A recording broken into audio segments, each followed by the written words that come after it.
Assalamualaikum warahmatullahi wabarakatuh. Alhamdulillah hari ini masih bertemu kembali dengan Ustazah Niken. Hari ini kita akan belajar mata pelajaran PPKN. Nah, hari ini Ustazah ingin kita merefresh kembali, kita mengulang sedikit materi lagi mengenai pertemuan kemarin, yaitu mengenai kedudukan dan fungsi Undang-Undang Dasar 1945 dalam sistem hukum nasional. Nah, Ustazah minta kalian benar-benar menyimak dan jangan lupa untuk dirangkum ke dalam buku catatan. Nasib bangsa tidak akan berubah jika kita tidak mengubahnya. Mari sama-sama berjuang memperbaiki diri agar bermanfaat untuk negeri.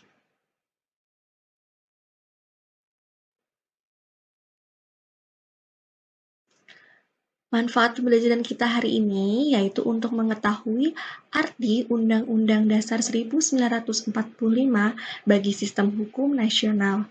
Yang kedua, untuk mengetahui kedudukan Undang-Undang Dasar Negara Republik Indonesia tahun 1945 dalam sistem hukum nasional.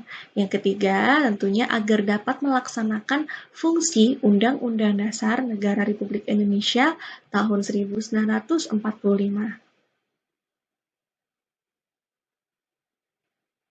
Undang-Undang Dasar Negara Republik Indonesia tahun 1945.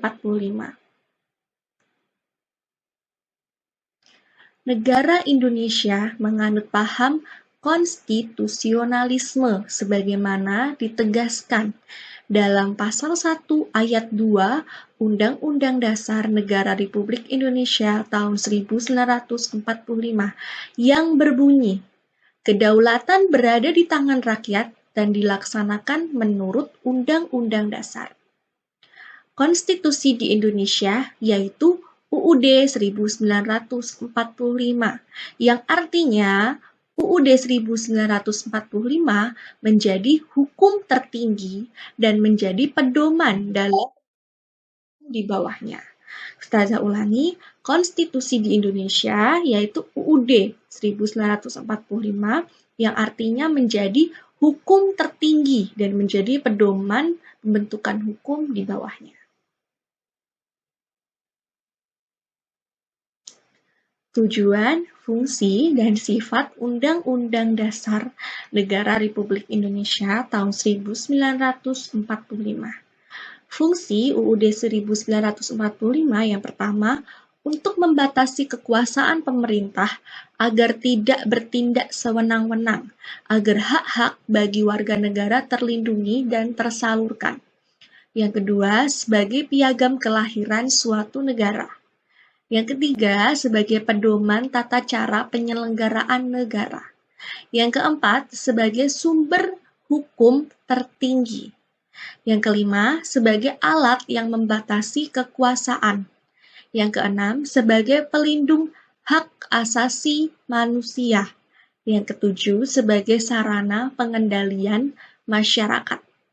Nah, tujuan UUD 1945 antara lain agar terciptanya kesepakatan untuk mengatur tata cara penyelenggaraan negara dan mengatur jalannya kekuasaan dengan jalan membatasinya melalui aturan untuk menghindari terjadinya kesewenangan yang dilakukan penguasa terhadap rakyatnya. Sifat UUD 1945 yaitu tertulis, singkat, supel, dan rigid. Tertulis artinya tercantum jelas, yaitu memberikan kepastian. Kemudian singkat, yang memuat aturan-aturan pokok. Supel, artinya mudah dipahami dan dapat dikembangkan. Rigid, artinya memerlukan cara khusus untuk dilakukan perubahan. Kedudukan Undang-Undang Dasar Negara Republik Indonesia tahun 1945 dalam sistem hukum nasional. Kedudukan Undang-Undang Dasar Negara Republik Indonesia tahun 1945 dalam sistem hukum nasional. Berikut ini adalah hierarki tata urutan perundang-undangan berdasarkan Undang-Undang Nomor 12 Tahun 2011. Nah, yang pertama yaitu Undang-Undang Dasar 1945. Yang kedua, di bawahnya ada TAP MPR. Yang ketiga, ada undang-undang. Yang keempat, peraturan pemerintah pengganti undang-undang. Kemudian di bawahnya ada peraturan pemerintah. Dan di bawah peraturan pemerintah ada peraturan presiden. Kemudian di bawahnya ada peraturan daerah provinsi. Dan di bawahnya lagi ada peraturan daerah kabupaten atau kota. Nah, berikut itu merupakan tata urutan perundang-undangan dimulai dari tertinggi hingga terendah. Nah, ingat, konstitusi di Indonesia adalah Undang-Undang Dasar 1900 yang menjadi hukum tertinggi dan sebagai pedoman dalam pembentukan hukum yang ada di bawahnya.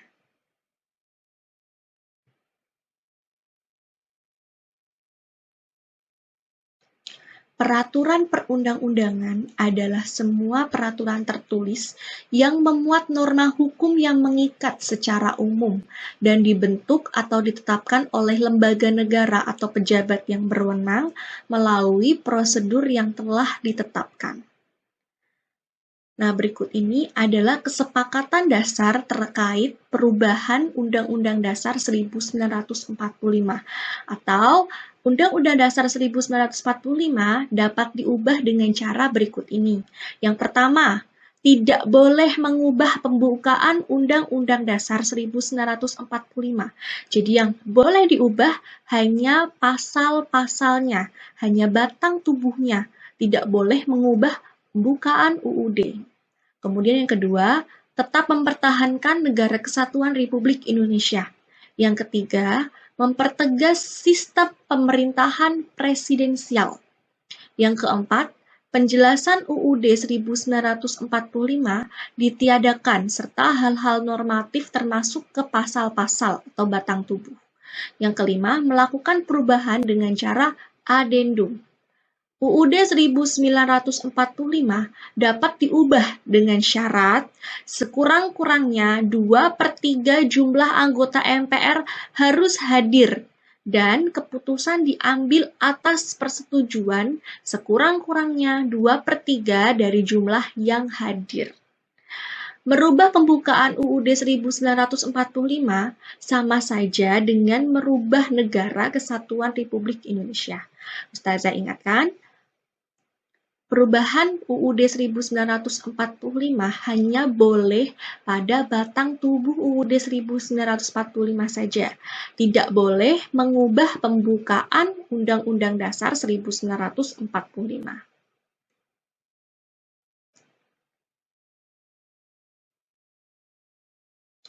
Melaksanakan dan mempertahankan Undang-Undang Dasar 1945 baik di lingkungan keluarga, sekolah, masyarakat, lingkungan pekerjaan, lingkungan global, dan lingkungan internet. Nah, dengan cara apa? Yang pertama, dengan cara mengakui dan mengamalkan isi dari UUD 1945. Yang kedua, berpartisipasi dalam perkembangan negara.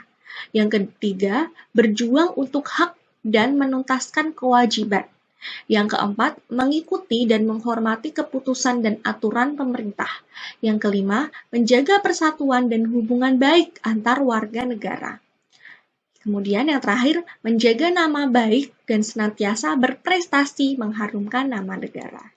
Baik UUD 1945 maupun peraturan undang-undang lainnya tetaplah sebuah aturan yang dibuat untuk keteraturan dan kebaikan manusia, sehingga harus dilakukan dengan penuh komitmen dan konsistensi dimanapun itu. Catatan penting yang harus kalian ingat, mengakui dan mengamalkan Pancasila UUD 1945 serta perundang-undangan lainnya adalah tanggung jawab semua orang yang menjadi warga negara Indonesia.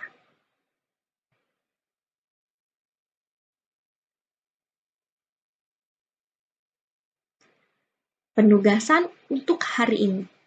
Yang pertama, tuliskan fungsi dan tujuan UUD 1945. Soal yang kedua, tuliskan hierarki tata urutan perundang-undangan berdasarkan Undang-Undang Nomor 12 Tahun 2011. Soal yang ketiga, tuliskan kesepakatan dasar terkait perubahan Undang-Undang Dasar 1945. Soal yang terakhir, tuliskan 3 contoh upaya melaksanakan dan mempertahankan Undang-Undang Dasar 1945. Silakan dikerjakan, semua jawaban ada dalam pembahasan video video pembelajaran. Baik, itu saja dari Ustazah. Jangan lupa dikerjakan dan dikumpulkan tugasnya. Baik, sampai ketemu minggu depan. Wassalamualaikum warahmatullahi wabarakatuh.